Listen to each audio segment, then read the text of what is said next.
everybody, and welcome along to Transfer Talk. Right, Manchester United had a really busy summer last time around, looking to have another one this summer, I think. Let's go live to our reporter Daniel Keane, who's got the very latest on all things Manchester United for us. Dan, nice to see you as always. What would you say is Manchester United's main priority this summer? Yeah, good evening, Pete. I don't think it's any secret, something we've been speaking about since last summer. Their priority for the summer transfer window is the midfield. Now, you look at Manchester United over the last 7, 8, 9, 10 years, they really have lacked a midfield partnership. You know, you look at Scott McTominay and Fred was one under Ole Gunnar Solskjaer. You think since then it's been a combination of likes of Casemiro, Kobbie Mainoo, Manuel Ugarte, Bruno Fernandes playing deeper the first half of the season. But I think this summer they need to reconstruct that midfield, especially as they look likely to return to Champions League football under this resurgence with Michael Carrick at the helm.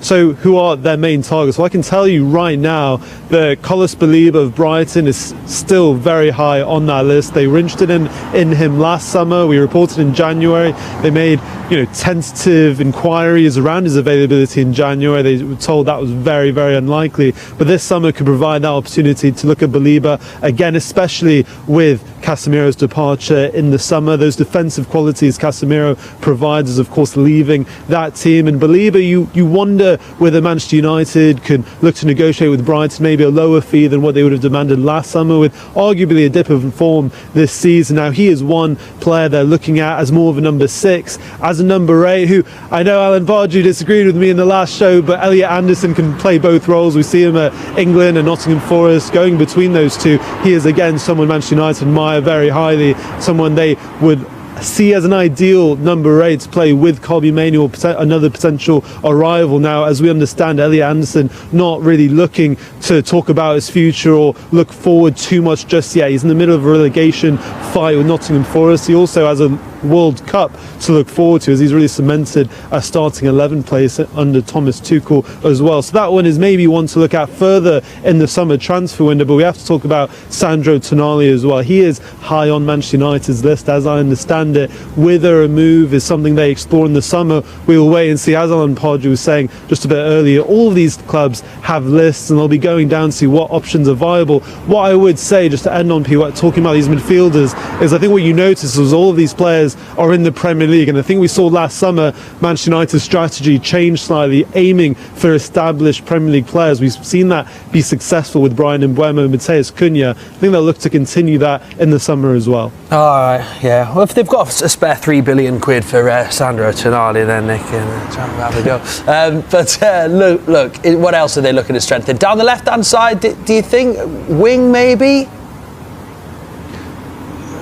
Yeah, I think this is something that has become clearly a priority for Manchester United as the season has gone on. I think we saw in January they were interested and in the race for Antoine Semenyo. He has ultimately chose Manchester City. Now, they're looking in this position because, yes, they have someone like Matheus Cunha, but you'd maybe classify him as more of an inside forward coming off that left flank. Now, the profile they're looking for is a left winger who's right-footed, similar to maybe a Bryan Mbeumo or Ahmad on that right-hand side. And really, someone who's high on that list as of now is Jan Diomande, the RB Leipzig winger. And we can look at some stats comparing him to some of the other wingers Manchester United have. As a 19-year-old, I think the feeling is he has an incredibly high ceiling. You look at those 16 goals and assists combined in the Bundesliga, quite staggering, really, when you think of his age and all the potential he still has. What I would say, Pete, is he is in high demand this summer. Clubs all around Europe are interested in Diomande. So, again, something Manchester United will monitor. I think they might get into the race a bit earlier in the summer if they feel like that might slip away. We'll wait and see on that. Someone, though, also worth noting is Everton's Iliman Ndiaye, who's had a very impressive season at Everton under David Moyes.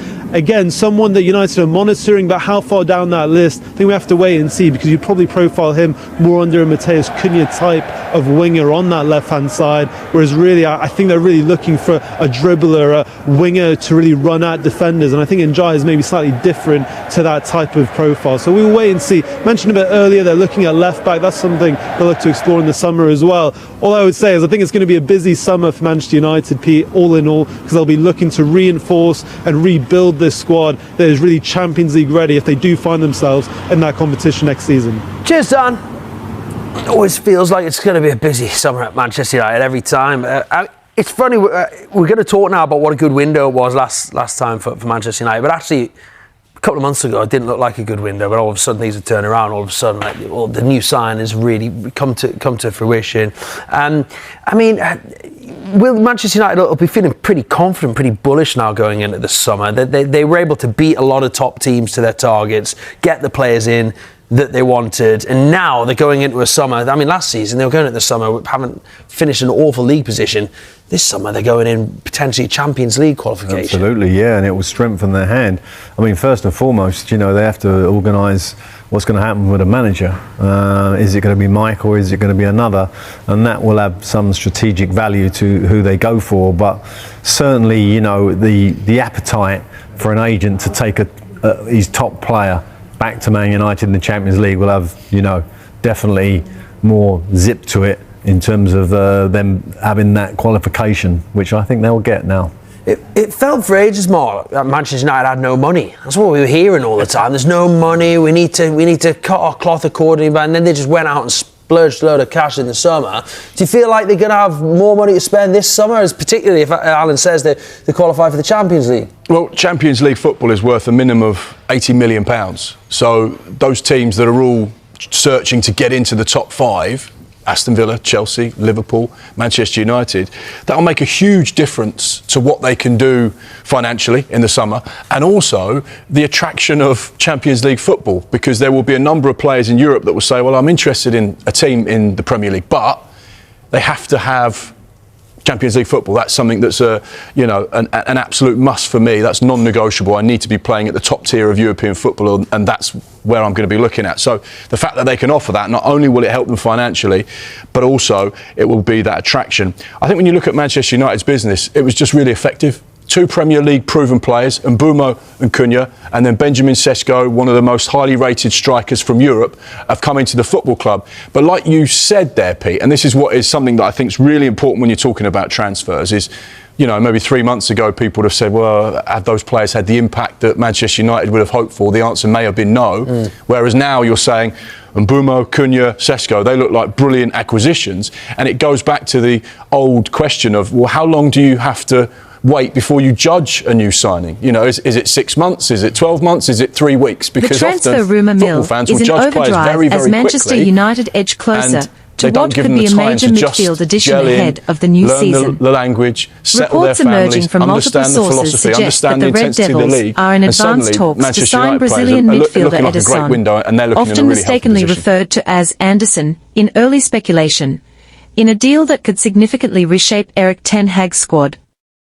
United's midfield struggles have been well documented this season, with a lack of consistency, physical presence, and control in key matches. This has forced the club's hierarchy to act decisively in the transfer market, identifying players who can bring balance, energy, and tactical intelligence.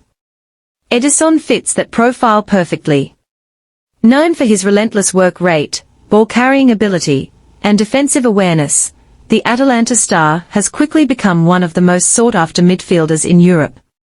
Sources close to the situation indicate that negotiations between Manchester United and Atalanta have progressed positively, with personal terms reportedly not expected to be a major obstacle. While no official agreement has been announced yet, there is growing confidence that a deal could be finalized soon if discussions continue at this pace. This potential signing comes amid increasing pressure from club legends and fans alike for a complete midfield overhaul. The likes of Roy Keane and Gary Neville have both publicly criticised the current setup, urging the club to bring in players who can dominate games and restore United's identity. If completed, the arrival of Ederson would signal a clear statement of intent. His ability to transition quickly from defence to attack, combined with his physicality and composure, could provide the foundation United have been missing. More importantly, it could be the first step in a larger rebuild that sees multiple midfield additions arrive at Old Trafford. For fans, the excitement is building. A signing of this magnitude could inject new life into the squad and offer hope for a more competitive campaign ahead.